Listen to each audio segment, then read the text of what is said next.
Assalamu alaikum wa rahmatullahi wa barakatuhu, hermanas. Bienvenidas a hoy nuestra entrega del día viernes con el tafsir de Surat Ad-Duha. Que inshallah ruego a Allah sea de la aceptación de Allah y su agrado y sea de beneficio para todos ustedes. Allahumma amin, amin. Y damos inicio enseguida a la clase de hoy día. Bismillah ar-Rahman ar-Rahim, walhamdulillah rabbil alamin, wassalatu wassalamu ala sayyid al-mursalin, nabiyina Muhammad sallallahu alayhi wa sallam.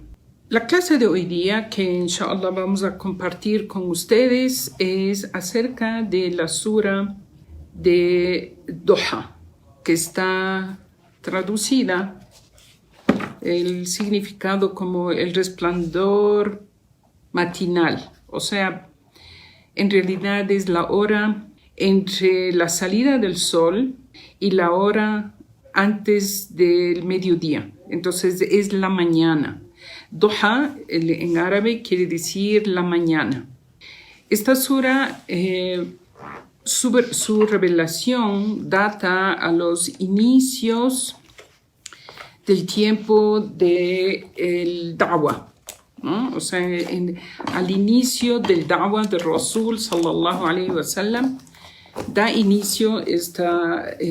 fue revelada esta sura, y la razón por la que fue revelada es que, dada la orden de Allah subhanahu wa ta'ala con el mensajero Muhammad sallallahu alayhi wa sallam, que tenía que hacer qiyam todas las noches, y el Rasul sallallahu alayhi wa sallam cumplía esa orden de levantarse a hacer las oraciones nocturnas opcionales, que son a partir de las 1 o 2 de la mañana aproximadamente hasta antes del Fajr, que es unas oraciones que hemos hablado mucho en clases anteriores, su importancia en la práctica, y hoy día inshallah vamos a ver algo más sobre eso. Entonces el Rasul sallallahu alayhi wa sallam solía hacer qiyam todas las noches.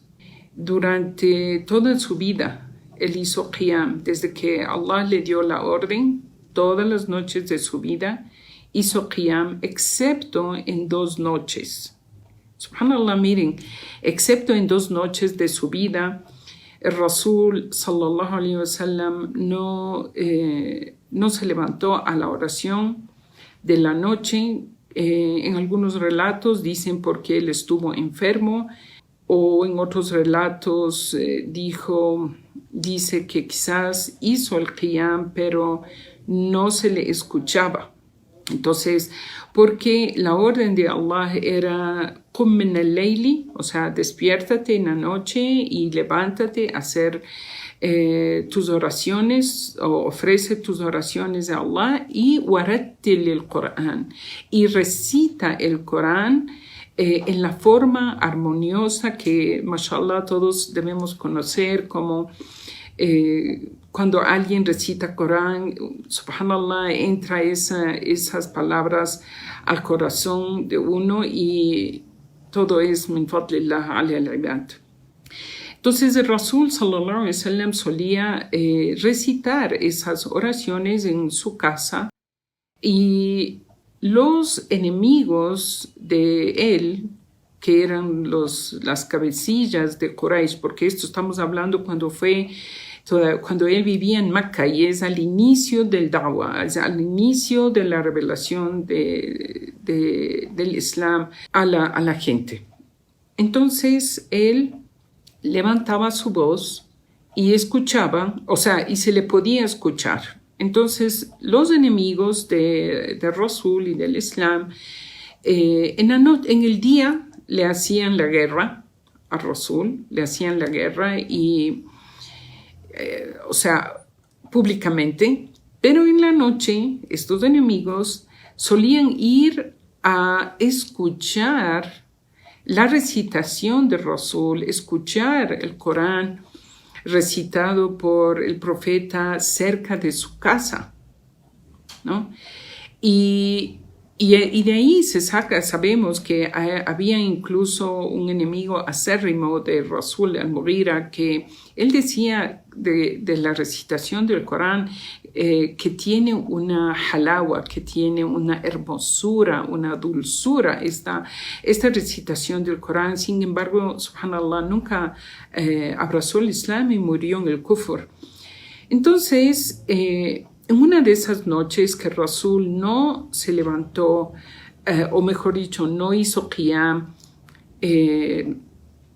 estos enemigos de él, que fueron a escucharle como todas las noches, le iban a escuchar por afuera, se sorprendieron de que él esa noche no recitó Corán. Entonces se vieron las caras y dijeron, ¿qué habrá pasado? Porque esta noche, Muhammad no se levantó, no hizo tilawa.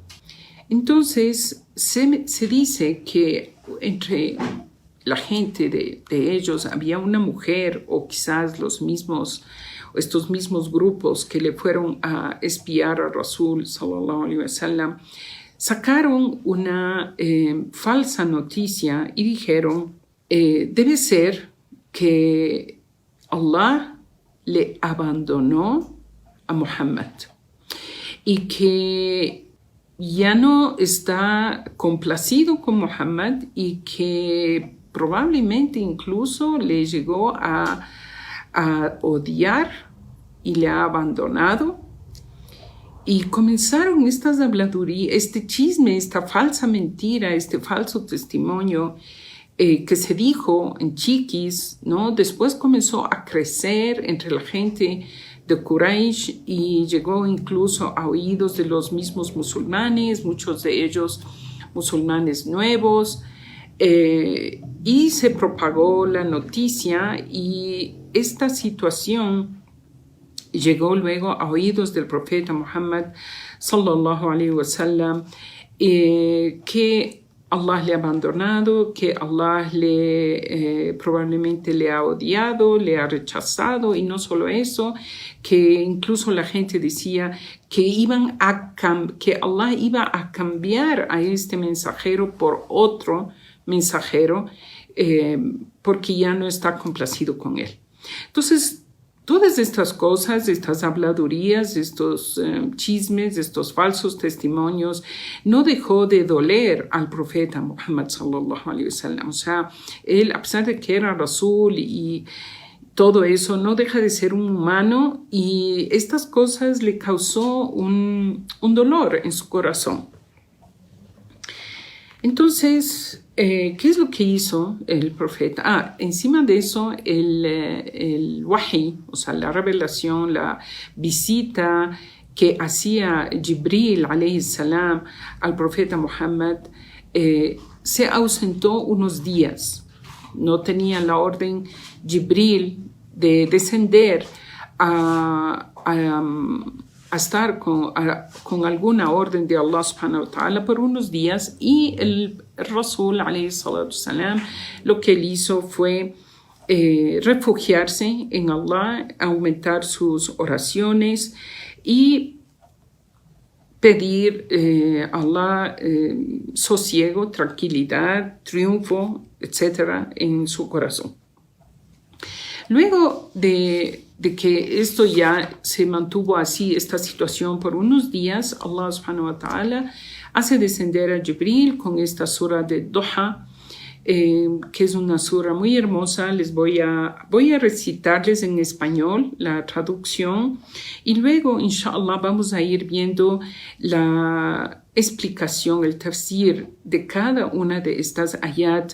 No es una sura larga, es una sura que tiene apenas 11 aleyas, cortitas, bien cortas, pero que abarca muchísimo conocimiento y muchísima ni'ma, rahma, o sea, mucha bendición de Allah para el profeta Muhammad, que vamos a ver, y por ende, inshallah, para la umma del Islam. Allah inicia esta sura diciendo, haciendo un juramento por la mañana, ¿no? Wad-duha, El waw es una letra en árabe que significa juramento. En este caso es un juramento que Allah hace. Entonces dice la traducción, juro por el resplandor matinal. O en otra traducción, juro por la mañana, o sea, por esta hora del día que es la mañana, duha. Luego dice, por la noche cuando se serena. Y Allah está haciendo otro juramento por la noche cuando se aquieta, cuando la noche está tranquila. Que tu Señor no te ha abandonado, oh Muhammad, ni ha aborrecido. La vida del más allá será mejor para ti que esta. Tu Señor te agraciará y te complacerás. ¿Acaso no te encontró huérfano y te dio amparo? ¿Y te encontró perdido y te guió? ¿Y te encontró pobre y te enriqueció? No maltrates al huérfano ni rechaces al mendigo y divulga las bendiciones de tu Señor. Se acabó. Esta es la sura, como digo, una sura corta que abarca muchas enseñanzas. Entonces vamos a ir, inshallah, ahora de una a una de estas ayat, explicando con el permiso de Allah. Cuando Allah subhanahu wa ta'ala hace un juramento en el Corán, hace normalmente por cosas que Él ha creado y que son importantes, que tienen su importancia y su impacto en el mundo. Allah hace juramentos por su creación, ¿ya? Nosotros, los seres humanos, cuando tenemos que hacer un juramento, tomamos el nombre de Allah y juramos por Allah o no juramos. Y de esto ya expliqué un par de veces anteriores, pero un pequeño recordatorio. Como musulmanes, solo se nos está permitido jurar por Allah o simplemente no juramos por nada. ¿Por qué? Porque cuando uno toma el nombre de alguna otra cosa que para la persona puede ser importante, el amor hacia alguien, su padre, su madre, su hijo, su cualquier cosa, y jura la persona por esto, está poniendo al mismo nivel, astaghfirullah, de Allah. Y eso ya es un shirk pequeño y esto es obviamente haram y está prohibido, ¿no?, para un musulmán hacer. Sin embargo, Allah subhanahu wa ta'ala hace su juramento, en este caso, por la hora del duha, ¿no? Y encontramos otras ayat en el Corán, otras suras, otros versículos del Corán que también Allah inicia sus juramentos como el Fajr, la hora del alba, de la oración del Fajr. También hace un juramento por el Asr, que es la hora del atardecer, que también quiere decir el tiempo. El Asr también es el tiempo. También hace juramentos por la noche, wal-layl idha yaghsha, ¿no?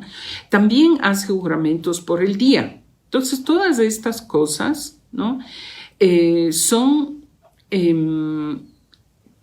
elementos importantes que Allah ha creado y, dada su importancia, Allah subhanahu wa ta'ala los utiliza en sus juramentos. Bien, ahora, en esta aya, en esta sura, Allah inicia su juramento con la hora de la mañana, wad-duha, es la primera aya. La segunda aya dice, wal-layli idha saja, está jurando en la segunda aya por la noche, ¿ya? Ahora, ¿por qué Allah jura en este caso por la mañana y jura por la noche? Según la explicación de algunos sabios del Islam, dice, porque la hora de la mañana es la cumbre del movimiento de los seres humanos. ¿no? Entonces, en el día. Entonces, por ejemplo, los trabajos, los movimientos económicos, los negocios, todo eso, las mujeres en su casa, en sus hogares, están en gran movimiento en la hora de la mañana, ¿no? Y en la segunda aya que Allah jura por la noche, en cambio, es el contraste, ¿no? Es el contraste de la quietud de la noche, la tranquilidad que hay en la noche. Entonces hay estos dos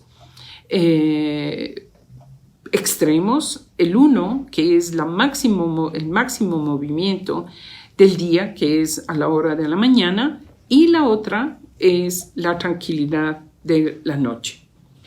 En la siguiente aya, Allah dice, Ma wadda'aka rabbuka wa ma qala, quiere decir, tu Señor no te ha abandonado. Esto está Allah respondiendo, ¿no es cierto?, a todas las habladurías que se dieron en contra del Rasul sallallahu alaihi wasallam. Y le dice, Allah no te ha dejado, no te ha abandonado. Y prueba de esto es que nosotros podemos encontrar en muchas ayat del Corán y en los hadices del Rasul sallallahu alaihi wasallam que Allah estuvo siempre fortaleciendo al profeta en sus dichos, en sus acciones, ¿no?, en sus decisiones. Todo el tiempo Allah estuvo con él. Todo el tiempo Allah estuvo con el profeta Muhammad sallallahu alaihi wasallam. Si el profeta decía algo, eran palabras que Allah estaba complacido con él. Si él le tocaba entrar en un debate con los incrédulos sobre temas religiosos o cualquier cosa que haya sido, Allah le estaba dando soporte al profeta Muhammad. Allah le estaba ayudando. Entonces, en esta situación, es una respuesta de Allah para confirmar al corazón del Rasul de que jamás Allah subhanahu wa ta'ala le ha abandonado y que al contrario siempre le estuvo ayudando y le estuvo protegiendo y le estuvo dando soporte y estuvo en su compañía. También esta explicación de lo que decimos para seguir en las ayat donde Allah menciona el resplandor de la mañana y la oscuridad de la noche, también quiere decir que viene a dar un significado sobre las palabras malévolas, falsas, oscuras que dijeron los incrédulos de Mecca, como que eso es la oscuridad, ¿no es cierto? O sea, la mentira es algo feo, algo oscuro, ¿no? A cambio de que cuando Allah hace su revelación, viene la luz, las palabras de Allah que iluminan con la verdad, que son palabras provenientes de Allah subhanahu wa ta'ala para borrar la oscuridad de la ignorancia que hay en los corazones, y Allah ilumina con la sabiduría del Corán, con la sabiduría del Islam. Asimismo, hermanas, es como el corazón de los politeístas que estaban llenos de oscuridad de la ignorancia, hasta que luego son iluminados con la iluminación de la verdad, con la iluminación de la palabra de Allah revelada en el Corán, ¿no? Entonces, la luz de la verdad ilumina la existencia de las personas, nos saca de la ignorancia, de la oscuridad de la ignorancia, y pone en nuestra vida, en nuestros corazones, la luz del Islam, la luz del camino recto que Allah quiere para sus criaturas, para los seres humanos y los jinns en este caso. También, hermanas, la hora del duha, la hora de la mañana, es la mejor hora del día, después de la oración del Fajr, para hacer lo que se llama munajat. ¿Qué es el munajat? El munajat es la conversación, el contacto que hace el ser humano con Allah. Entonces, la hora de la mañana, cuando la gente invoca a Allah, se considera ese momento, y ya vamos a ver por qué, se considera ese momento la mejor hora del día, no de la noche, del día, para invocar a Allah subhanahu wa ta'ala, para hacer súplicas en este caso, hacer dua, ¿no? Para celebrar las alabanzas a Allah. Esa hora del día en la mañana es la mejor. En un hadith larguísimo, que solo voy a citar el resumen, el profeta Muhammad sallallahu alaihi wasallam dice que en cada tasbih, en cada glorificación que uno hace a Allah, dice Subhanallah, o dice Alhamdulillah, o dice Allahu Akbar. En cada una de esas glorificaciones que uno celebra las alabanzas a Allah, se considera una caridad, una sadaqa, ¿no? Sadaqa, la caridad, nosotros normalmente entendemos que es algo tangible que uno saca, por ejemplo, una moneda, un dinero y da a alguien. Y uno considera eso una caridad.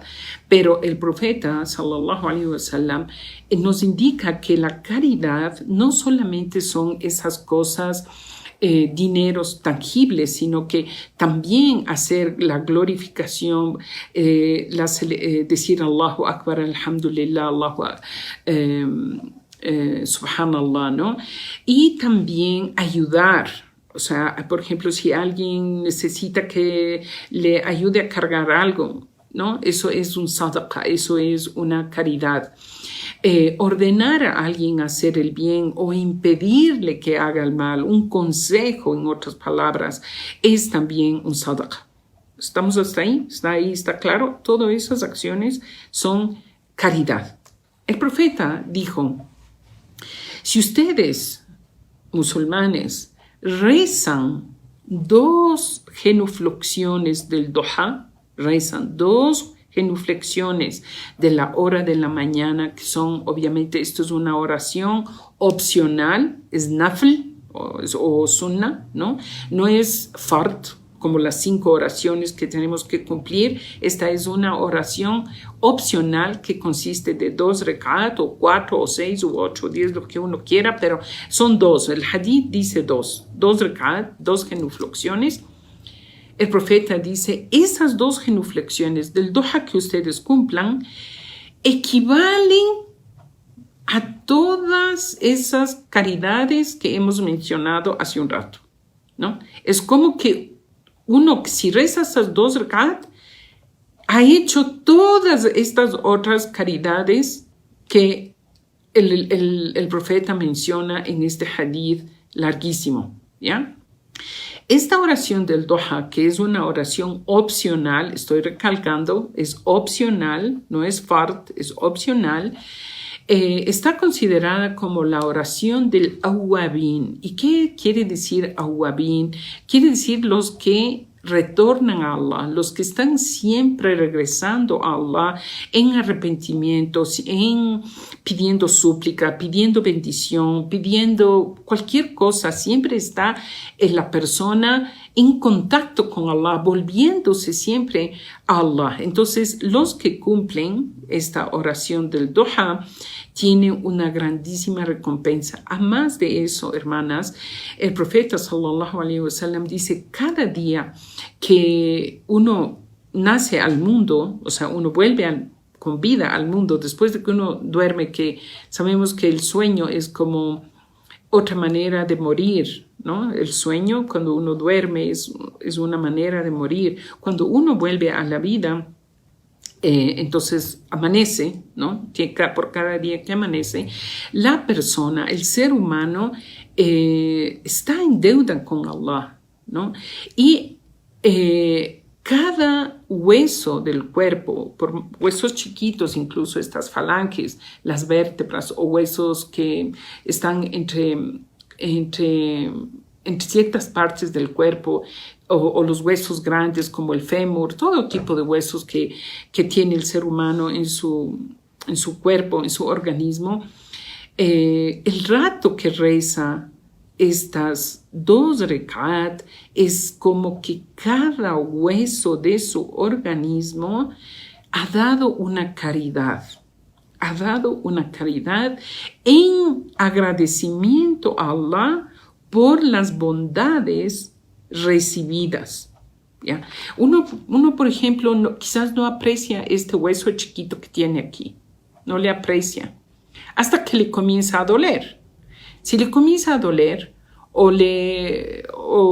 tiene uno un lastimado, o se quiebra el dedo, o se cae, lo que sea, uno no está consciente de sus órganos hasta que tienen una dolencia.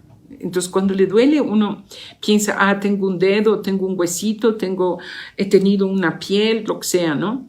Entonces, todo este organismo que funciona por la gracia de Allah a perfección debe un agradecimiento a Allah, ¿no? Cada órgano de nuestro cuerpo, por más pequeño que sea, debe celebrar una alabanza a Allah. Y la mejor manera de hacerlo es estas 2 rekat, es que se rezan opcionales a la hora de la mañana, ¿ya? Lo mismo, hermanas,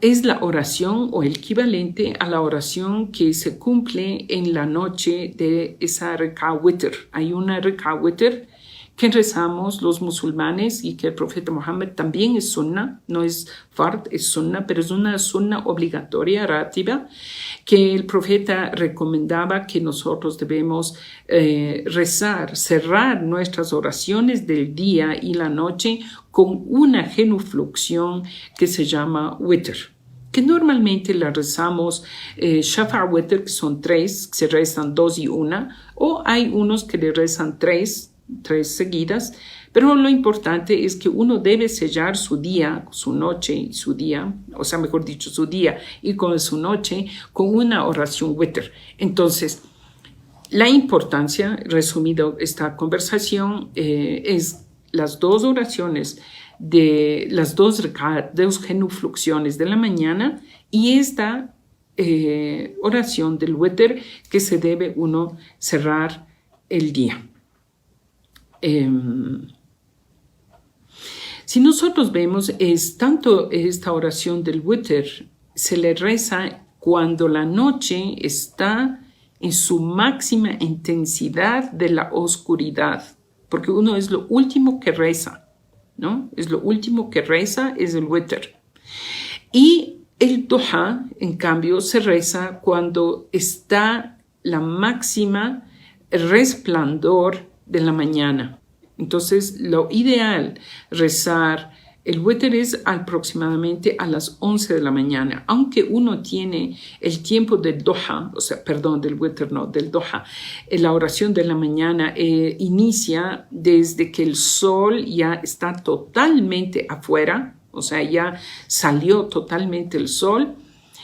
Póngase usted, bueno, depende de cada país también, pero digamos como aquí en el Ecuador, que estamos en la línea ecuatorial, aproximadamente desde las 7 de la mañana hasta aproximadamente 20 para las 12 del día, porque el Dhuhr aproximadamente entra a las 12, pero si el Dhuhr entra a las 12:20, entonces sería hasta las 12. Lo ideal es cuando el sol está en su máxima resplendor, como digo, aproximadamente 11 de la mañana.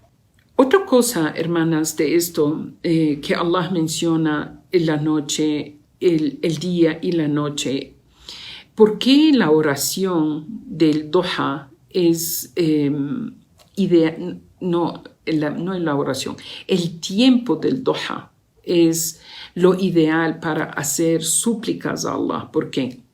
Y la oración de la witr en la noche, que nos es recomendado hacer qiyam. Nosotros estamos hablando de esas 2 horas del día, ¿no? ¿Por qué? Dice un sabio musulmán, es porque a la hora de la mañana la gente está ocupada con las obligaciones mundanales en su trabajo, en sus quehaceres del hogar, en sus compras, salió a hacer sus negocios o sus quehaceres. Es una hora de muchísima actividad mundanal, ¿ya? Y en medio de esa actividad mundanal hay un grupito de musulmanes creyentes que hacen unos minutos para Allah. Dedican unos minutos para Allah. En medio de ese trajín de las obligaciones mundanales, del trabajo, del negocio, de la oficina, del colegio, de la universidad,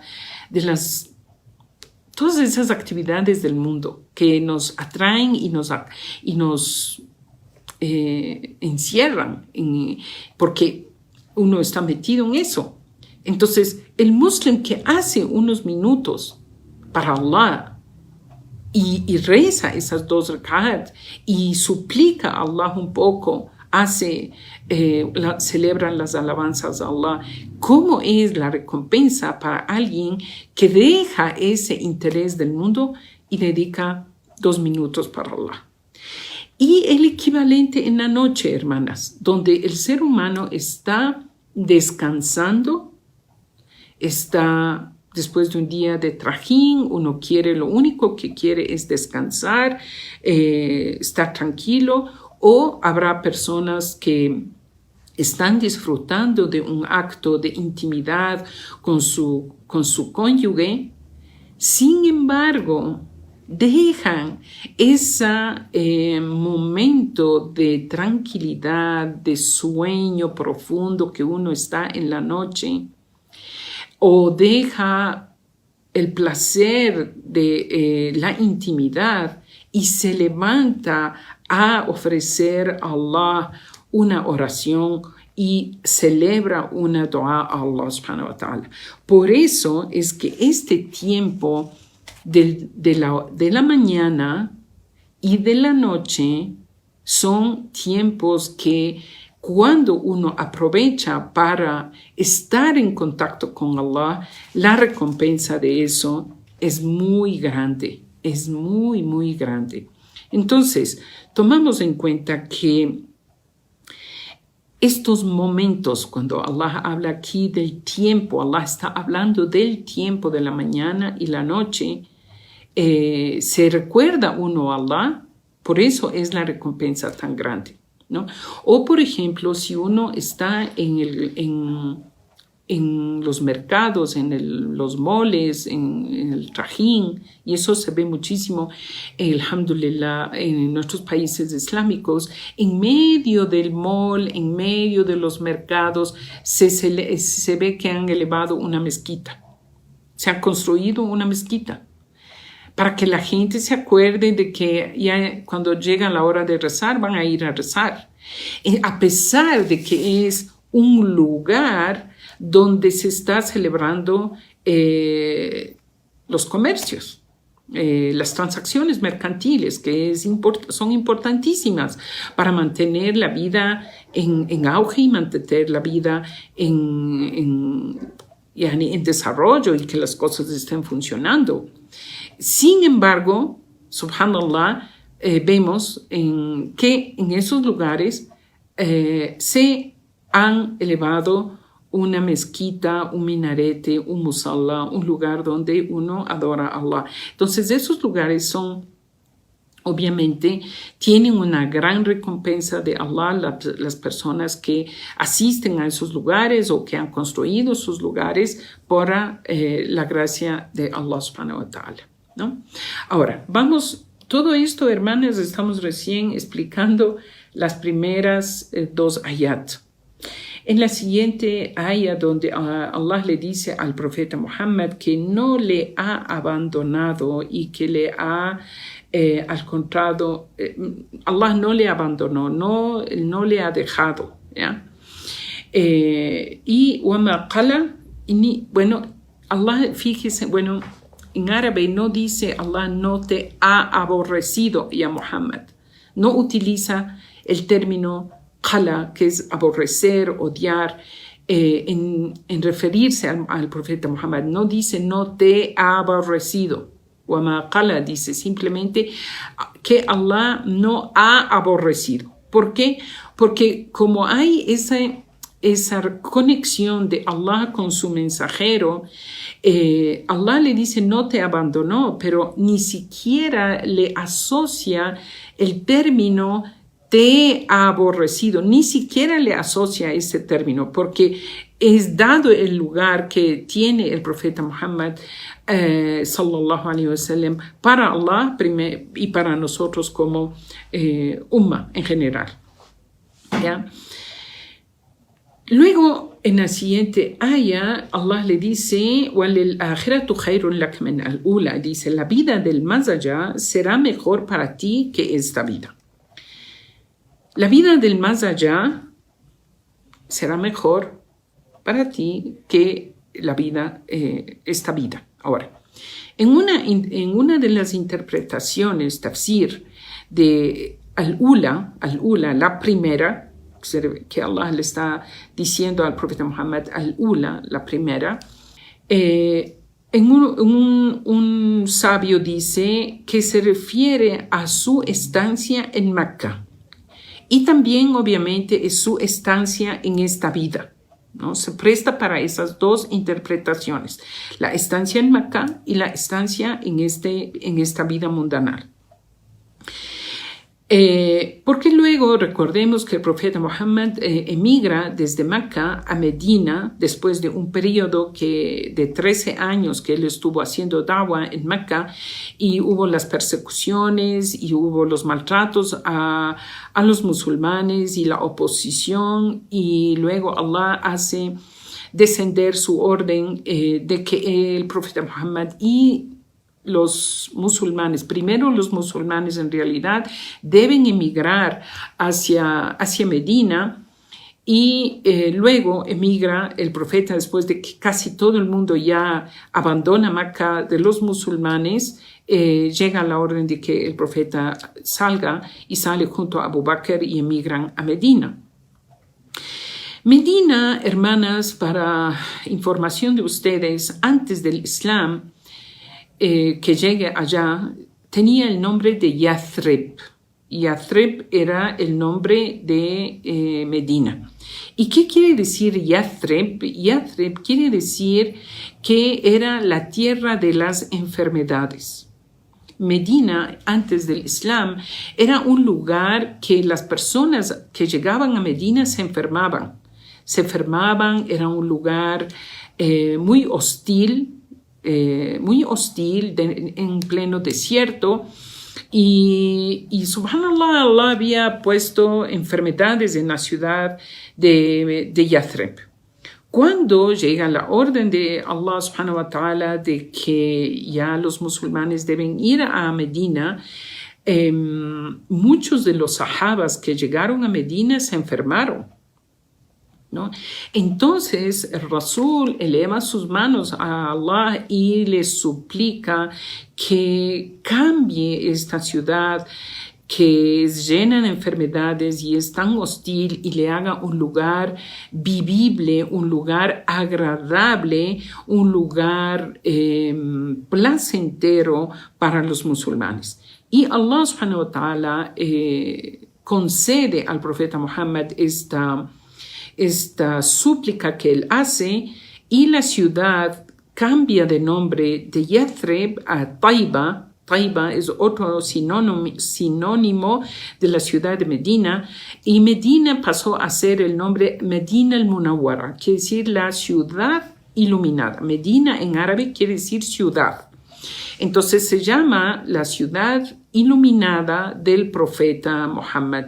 También se le dice al Medina an-Nabawiyya, o sea, la mezquita, la ciudad del profeta, ¿no? Y Allah subhanahu wa ta'ala cambia, como digo, la situación de Medina para bienestar de los musulmanes. Entonces, en este tafsir, en esta explicación que da uno de los sabios del Islam, dice que Allah le cambió al profeta Muhammad su primera estancia de Mecca, el Ula, que dice en la aya, esta primera vida, con otra vida mejor en Medina, que fue un periodo de vida que fue posterior, ¿no? Y hay muchísimos hadices del profeta Muhammad sobre la importancia de la ciudad de Medina y incluso hay una recomendación que él hace, si es que ustedes pueden morir en Medina, él dice, pues mueran en Medina, ¿no? Mueran en Medina. Y de los sahabas, en realidad, no muchos murieron en Medina porque salieron a hacer da'wah, salieron a propagar la palabra del Islam en muchos confines de la tierra y donde están enterrados en muchos lugares que son fuera de Medina. Pero sin embargo el profeta dice, ¿no? O sea, recomienda que los que puedan morir en Medina que lo hagan. Bueno, eso es una explicación. La otra explicación obviamente es que la vida mundanal donde el profeta sallallahu alaihi wasallam vive, su estancia en el más allá, en la vida eterna, será mucho mejor y más placentera para él.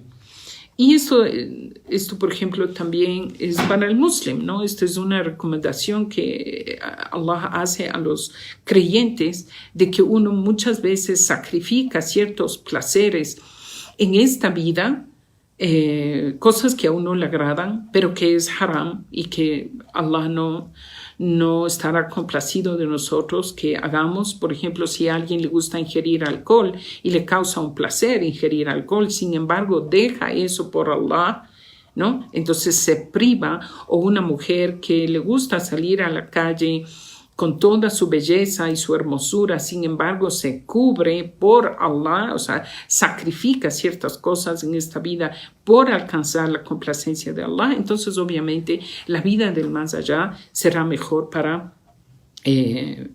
uno que la vida de este mundo. Luego, hermanas, en esta siguiente aya que vamos a ver, donde dice Allah, وَلَسَوْفَ يُعْتِيكَ رَبُّكَ فَتَرْضَى, tu Señor te agraciará y te complacerá. Esta aya, hermanas, subhanallah, la explicación de esta aya es larguísima. Les comparto que es la promesa que Allah subhanahu wa ta'ala le hace al profeta de que él le va a dar ciertos dones de Muhammad. Allah, o sea, recordemos que esto fue revelado en momentos de muchísima angustia para el profeta y al inicio del da'wah, donde había muchísima oposición y había maltrato y ultrajo y torturas para los musulmanes.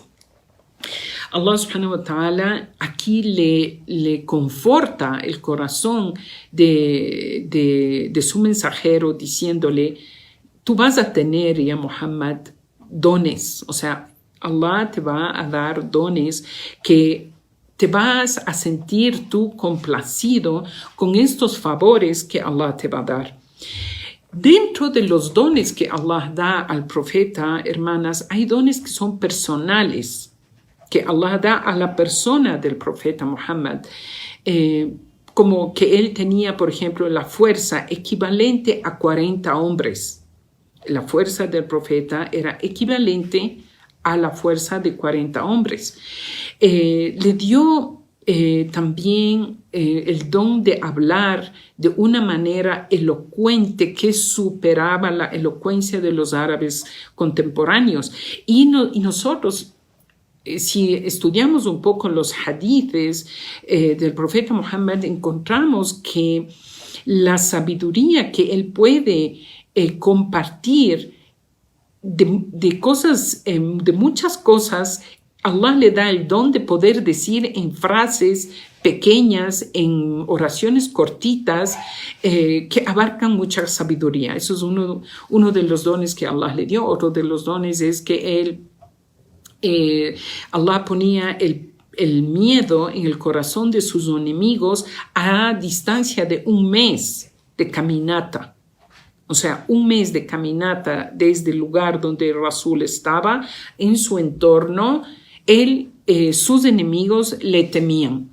Y favores que, digamos, milagros que Allah le permitió al profeta hacer, ¿no? Que eso, inshallah, vamos a ver un poquito más adelante, no mucho, pero, ¿no? Y también le dio esos favores personales, ¿no? Luego, Allah le dio dones al profeta Muhammad con relación a su umma, con relación a su nación, a los seguidores del Islam. Entre esas, por ejemplo, es que la acción buena que hace un musulmán es recompensado por 10 veces mínimo, con multiplicaciones de hasta 700 veces, y hay acciones como la paciencia u otras acciones que Allah menciona, y hay hadices de eso que no vamos a entrar en esos detalles, donde la recompensa que Allah da a esta umma de Muhammad es sin límite, ¿no? Entonces, también Allah le da otro tipo de dones al profeta con relación a su familia, a el Beito, a la familia cercana de él, sus esposas, sus hijas, su descendencia, la gente que era su familia. Luego también le otorgó dones con relación a los sahaba, a los compañeros del profeta Muhammad sallallahu alaihi wasallam. ¿Ya? Que le quisieron muchísimo al profeta, los compañeros, sus sahabas, daban la vida por él, fueron incondicionales con el Rasul, ¿no? Entonces, estos son dones, gracias que Allah da, bondades que él dio al profeta, o sea, para que él se sienta respaldado. Es todas estas cosas que Allah le da. Y luego, hermanas, incluso el perdón que Allah da, hace descender el perdón sobre el profeta Muhammad, sobre los muhajirin, los emigrantes, los que vivían en Meca y emigraron a Medina. Luego, el perdón que Allah dio a los ansar, ¿no? Y le fortaleció también Allah al profeta con la gente de Medina que le recibió a él y recibió a sus compañeros. Todas estas cosas son gracias y bondades que Allah tuvo con él. Eso son cosas del dunya, hermanas, en cosas de esta vida pasajera, terrenal. Luego de eso, Allah le dio el don al profeta Muhammad de Al-Kawthar. Al-Kawthar es un tipo de, como decir, una pileta gigantesca de agua que será privilegio del profeta Muhammad y su nación de musulmanes de beber de esa agua antes del juicio final, ¿no? O sea, antes de entrar al paraíso, ¿no? Recordemos que en el día del juicio final es un día que dura 50.000 años y el sol estará a 1 milla de distancia y uno estará acalorado, primero por el sol, segundo angustiado por el momento que es estar de pie ante Allah en ese día, luego por la largura de ese día, 50.000 años que dura, Y Allah le otorga un don al profeta que en ese día de angustia, de sed, de calor, de desesperación, él pueda dar de beber a su nación de musulmanes de ese gran gigante recipiente de agua para los musulmanes. Ese Kauthar, esa haud que tiene el profeta, se alimenta de 2 ríos que nacen debajo del trono de Allah. Y salen 2 ríos que alimentan de agua a esa recipiente gigante que se llama el haud del profeta sallallahu alaihi wasallam. Eso está reservado para la gente que cumplió la sunna del Rasul, ¿no? Y está prohibido, obviamente, para incluso los musulmanes que cometieron el acto de bid'ah, el acto de innovar en la religión, ¿no?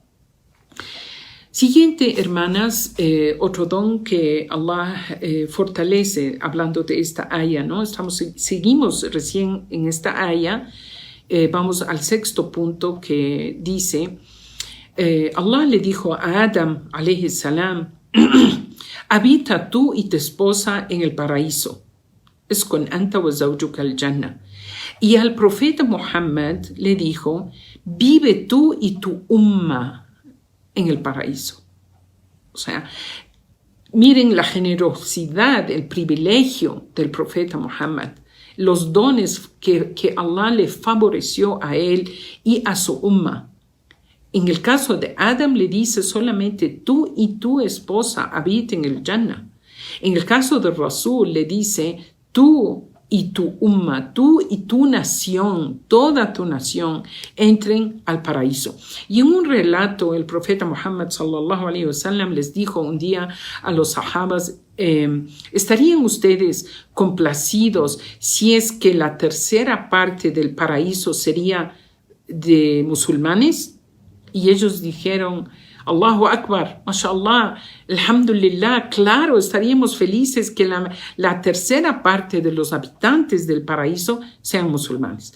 Luego les dijo, estarían complacidos si es que la mitad de la gente del Jannah serían musulmanes, y ellos se pusieron mucho más felices y dijeron, Allahu Akbar, alhamdulillah, claro que estaríamos complacidos. Y luego el Rasul les dijo, ¿estarían ustedes complacidos si es que los habitantes del paraíso serían 2/3 de los musulmanes?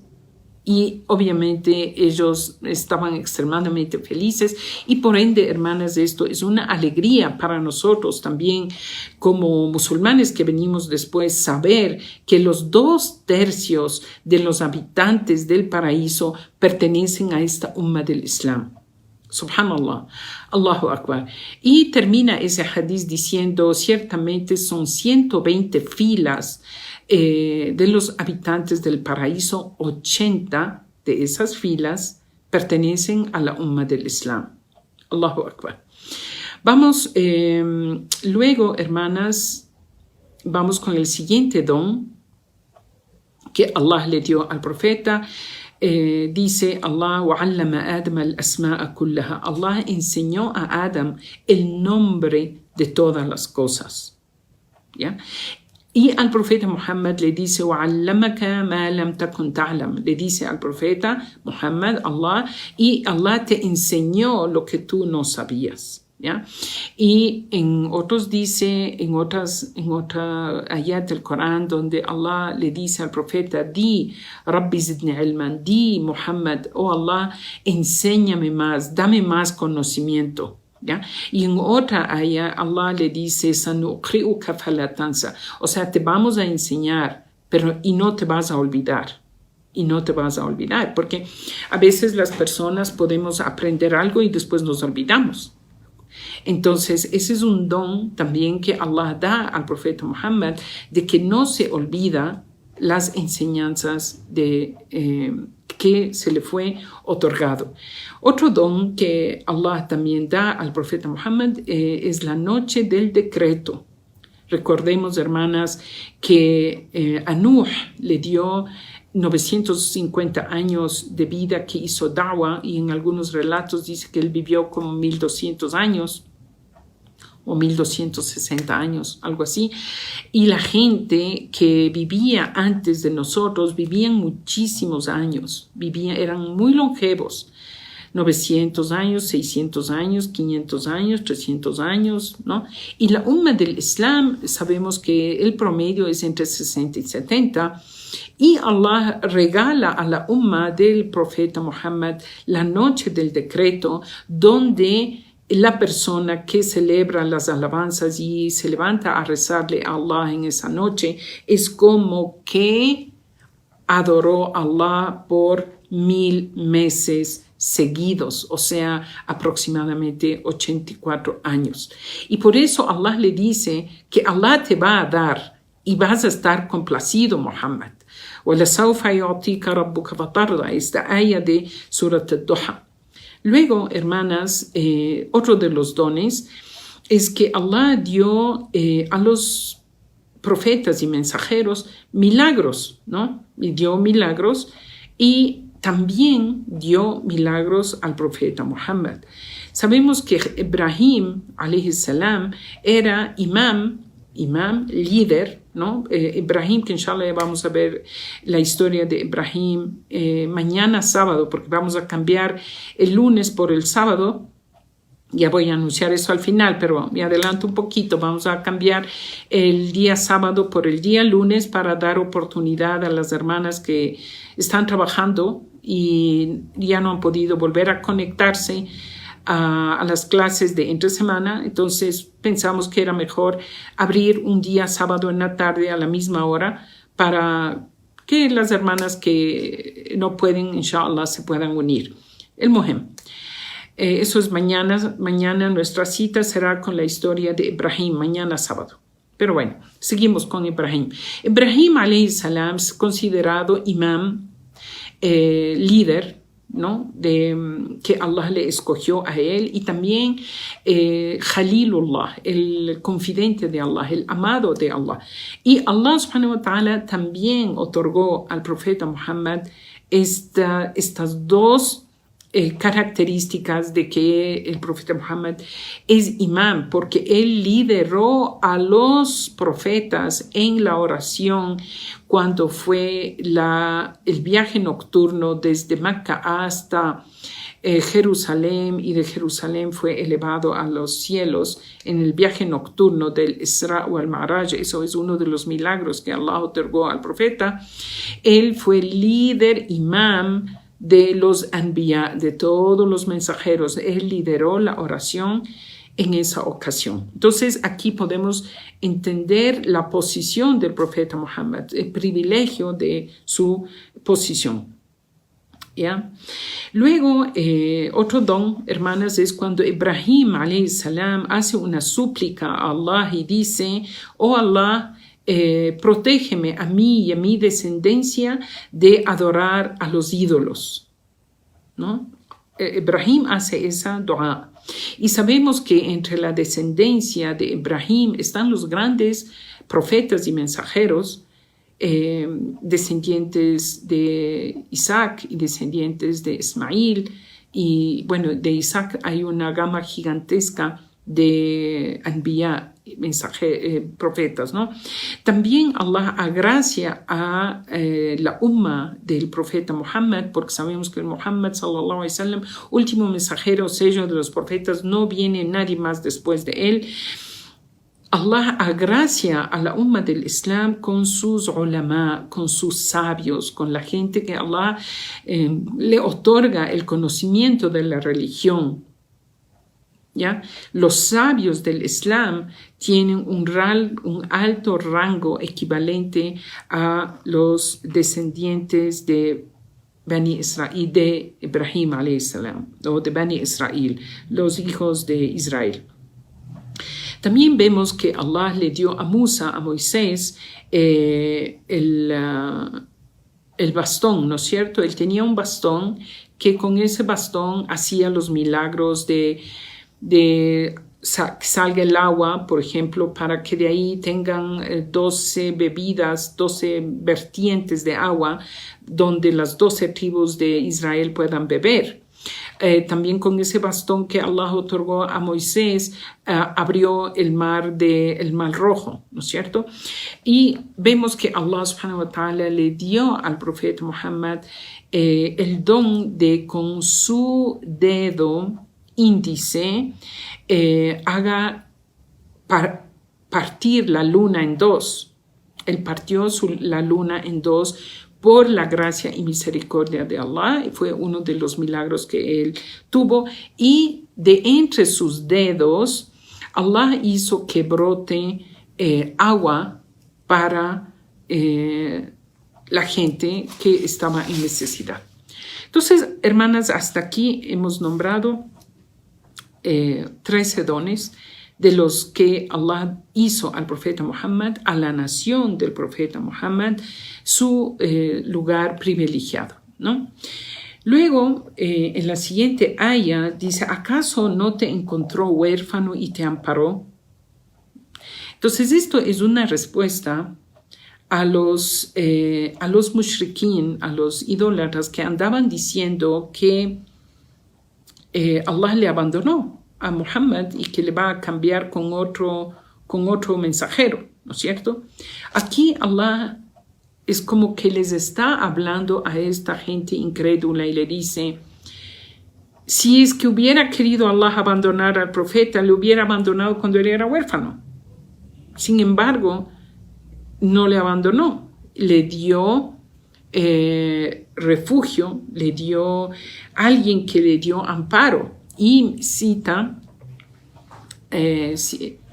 aquí se cita, ¿quiénes fueron los que apoyaron al profeta Muhammad?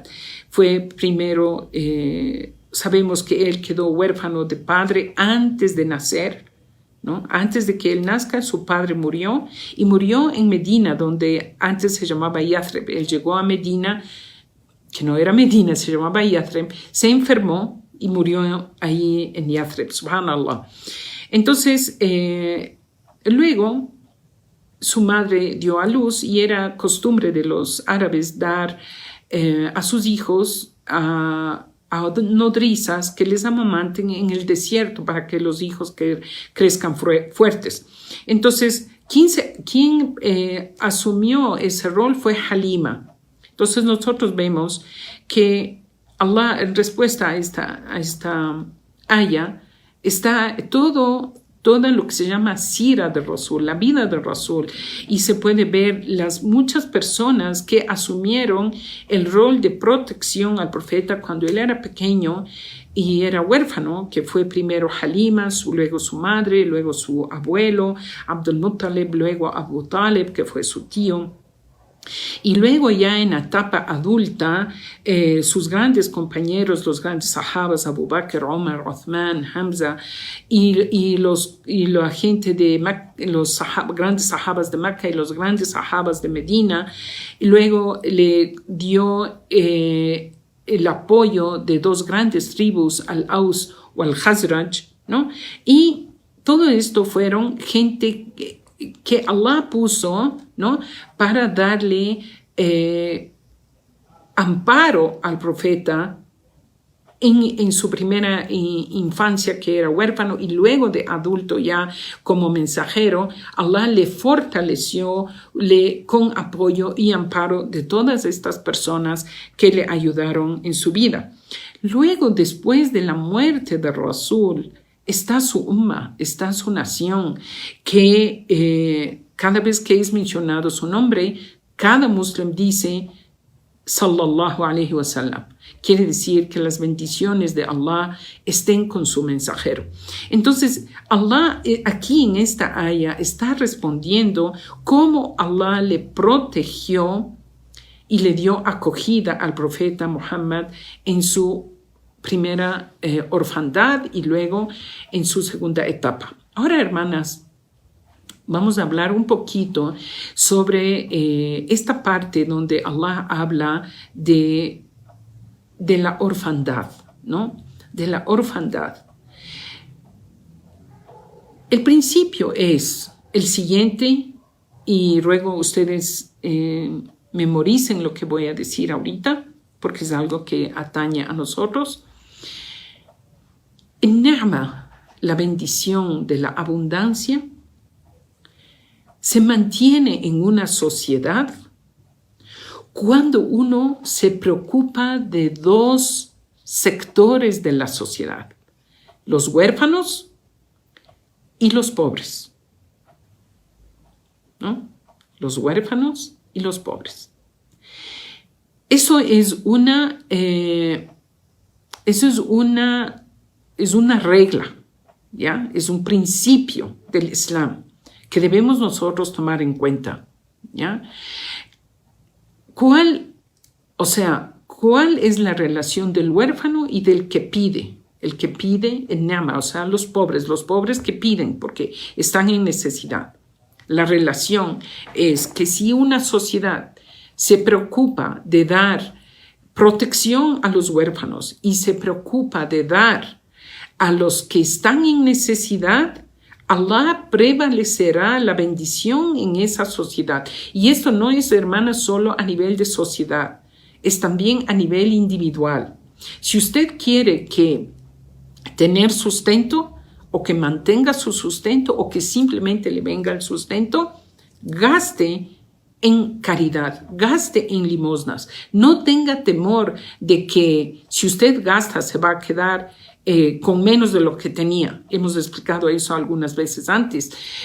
Allah pone este factor de bendición, de baraka, en el dinero que uno saca sadaqa, saca caridad. No solo estoy hablando, hermanas, de zakat, que es esa parte obligatoria para el musulmán pudiente. Estoy hablando del sadaqa, estoy hablando de la caridad. Y eso no tiene el condicionante de que se debe ser una persona rica, con recursos, ¿ya? Sadaqa, caridad, podemos dar cualquier persona. Cualquier persona puede dar, a veces hasta en lo poco que uno tiene, uno puede dar, algo puede dar, ¿no? Entonces, ¿de dónde nosotros sacamos esto? Hay un dalil, una aya, hay muchas ayat de Allah. Dice, cuando la persona, en unas ayat que Allah menciona, cuando Allah retiene el sustento de alguien, o alguien está en pobreza, o por ejemplo lo que ahorita pasa en el mundo entero, ¿no es cierto? Hay una recesión económica por el COVID, ¿ya?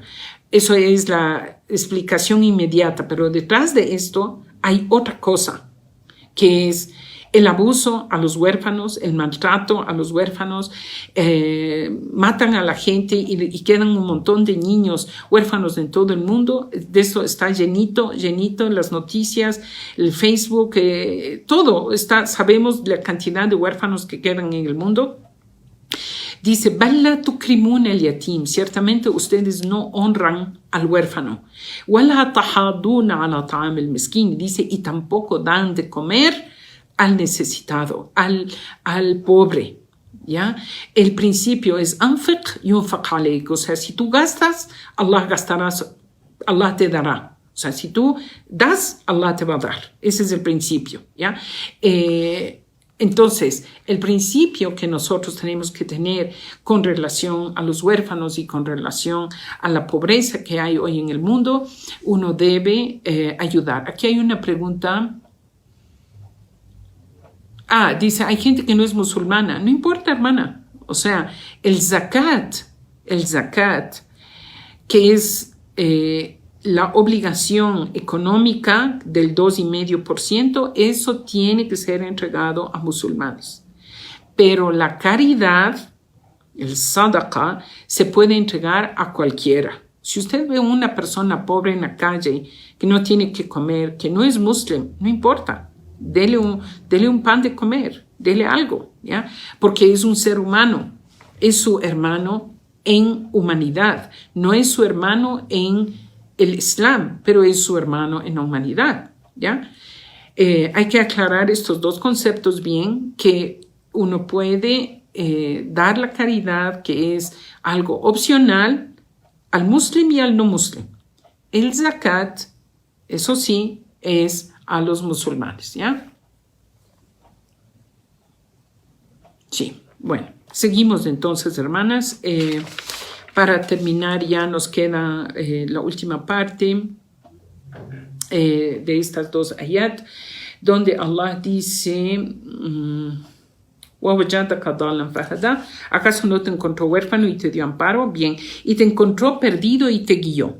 El profeta le dice, y esto también es para nosotros, obviamente aquí está la traducción perdido. Dalan quiere decir que no tenía la guía. Obviamente, antes de que llegue la revelación de Allah, obviamente no tenía la guía. Lo mismo con nosotros. Antes de que llegue a nosotros el mensaje del Islam, estábamos en una posición de perdidos en el camino. Bueno, la siguiente aya dice, y te encontró pobre y te enriqueció. Ya, aquí vamos a hablar un poquito de esto. ¿Qué quiere decir que el profeta era pobre, a pesar de que venía de una familia noble, era pobre, y le enriqueció? Ya, esto quiere decir, hermanas, que el profeta, sallallahu alaihi wasallam, tenía una riqueza espiritual y un desprendimiento de la vida mundanal. Quiere decir que para el profeta él podía ver mucha abundancia en el mundo y de sus enemigos, pero para él no le llamaba la atención la riqueza ajena o la riqueza de este mundo. Y de esto voy a relatar una historia cuando Umar, radiyallahu anhu, fue un día a visitar al profeta en la mezquita y le encontró que él dormía, a veces él tenía un cuarto, o sea, un espacio en la mezquita que era donde él tenía una estera. ¿Saben qué es estera? Esteras son cosas, un tipo de alfombra, no es alfombra, pero es un tipo de algo así como una alfombra, pero hecha con ramas de árboles, con ramas del árbol. Entonces, él estaba recostado en una estera y hacía tanto calor ese día que él se había, su izar, o sea, la vestimenta que él tenía, le había bajado un poco y su torso estaba desnudo y se había dormido en esa estera y tenía marcas en su cuerpo, unas marcas rojas que dejaron huella en las ramas del árbol, y tenía al frente de él un plato pequeñito de unos granos de cebada que él estaba comiendo. Cuando llegó Omar y le vio así, lloró y le dijo, ¿por qué lloras, Omar? Le dijo, Ya Rasulallah, Kisra, que es el gobernante de los persas, vive en abundancia. El Muqawqis, que es gobernante de Egipto, vive en abundancia. El César, que es de los romanos, vive en abundancia y riqueza y comida y bienestar. Y tú, que eres mejor que todos ellos y tu rango y tu estatus es mucho más elevado que ellos. Mira cómo estás viviendo. Y el Rasul, que estaba recostado, se inclinó, se levantó y le dijo, Wayhak ya Omar, o sea, Omar, ¿qué estás diciendo? ¿No estás feliz y complacido que ellos tienen los placeres de la vida y para nosotros es la abundancia del más allá? Entonces, quiere decir que Rasul, a pesar de que no vivía en abundancia, él era feliz con lo que tenía. Y esto, hermanas, es un consejo para nosotros como musulmanes, como seres humanos en general, que nosotros debemos tener en nuestro corazón lo que se llama qana'a, aceptación de lo que Allah nos ha dado.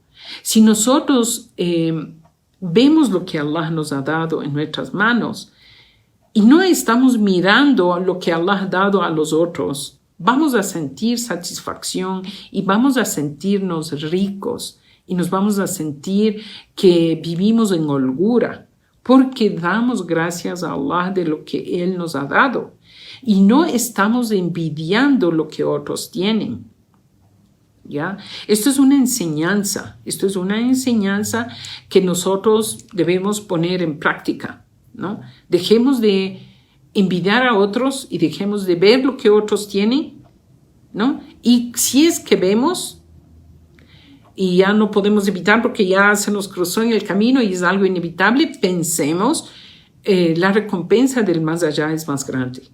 Y recordemos que Allah da la vida, la abundancia de esta vida a quien Él quiere y a quien Él no quiere.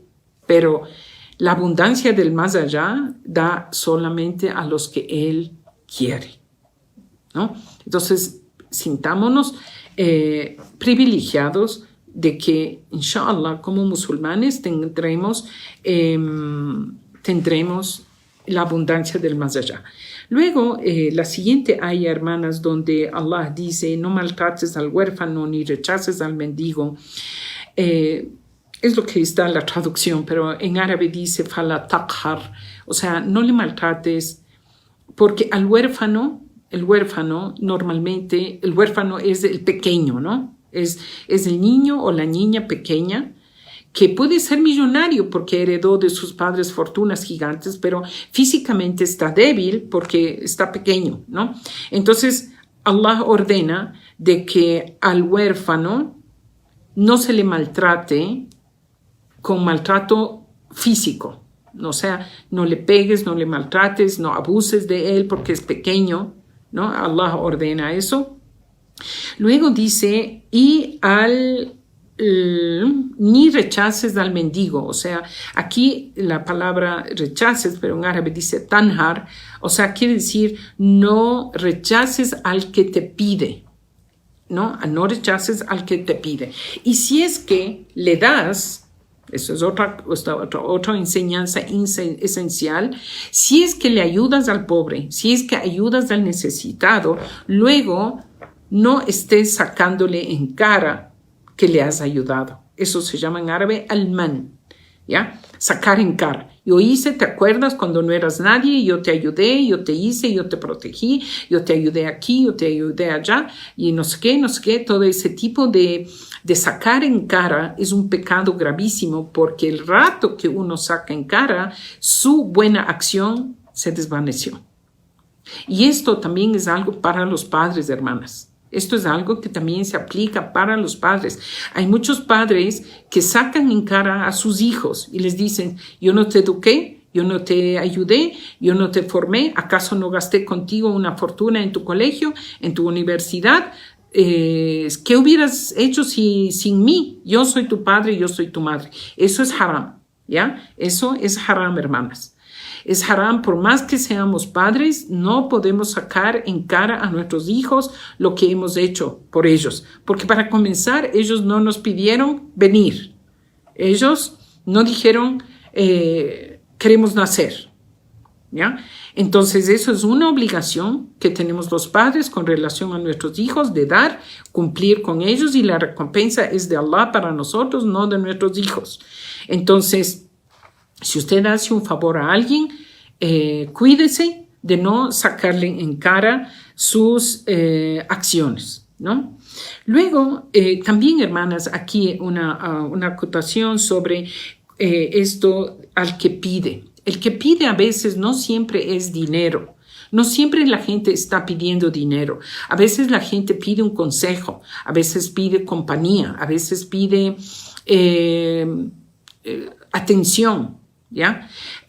Si es conocimiento, es obligación. Por ejemplo, si alguien viene, alguien le pide a usted, ¿qué dice Allah en el Corán de esto? ¿O qué dice Sunna de esto? Usted como musulmana debe ayudar a dar una respuesta a lo que usted sabe. Si usted no sabe, diga no sé. Si usted no sabe, díganos. Pero tengamos en cuenta que las personas que Allah nos dio un poquito de conocimiento de su religión, es nuestra obligación compartirla, porque eso se considera después una sadaqa jariya, quiere decir una caridad que se mantiene después de nuestros días. Puede ser que uno da de comer a un pobre y ya le dio de comer y se acabó ahí la recompensa de esa caridad que usted le dio un pan, llenó el estómago y se acabó, ahí se llenó y se acabó. Pero el conocimiento que usted puede estar ayudando a alguien, ese alguien enseña a otro, a otro, a otro, a otro, y se hace una cadena, ¿no? Se hace una cadena y a la recompensa de eso se mantiene después de los días de uno, inshallah, que uno sale de este mundo. Y termina la aya, hermanas, y divulga las bendiciones de tu Señor, dice, وَأَمَّا بِنِعْمَةِ رَبِّكَ فَحَدِّثْ. Esto quiere decir, ¿cuáles son las bendiciones, hermanas? Las bendiciones es el Islam, ¿ya? El Islam es una bendición, es una orden que Allah le da al profeta y por ende a nosotros.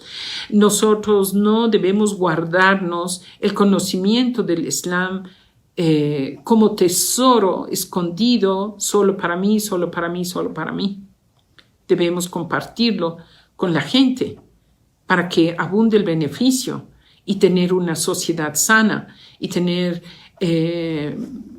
haya bienestar y que los beneficiados sean la mayor cantidad de gente posible. Entonces, eso desde el aspecto espiritual. Ahora, desde el aspecto material,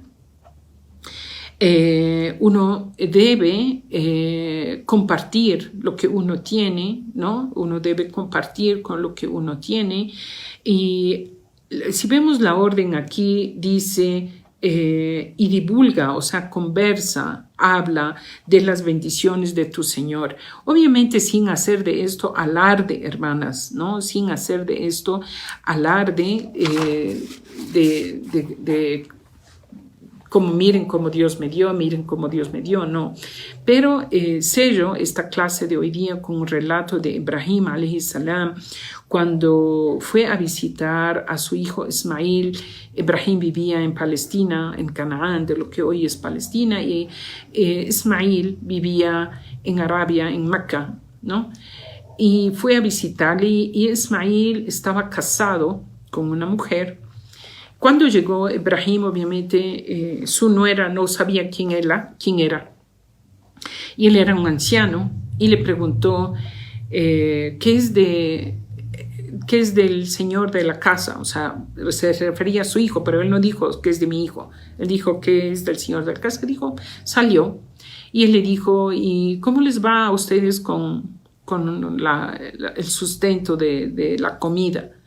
Ella dijo, no tenemos comida o solo comemos carne y dijo, ¿y qué beben? Dijo leche y nada más, o sea, en una forma quejumbrosa que ella le dijo a Ibrahim sin saber. Entonces ella se quejaba de que no hay o lo que hay es poco, minimizando la bondad de Allah.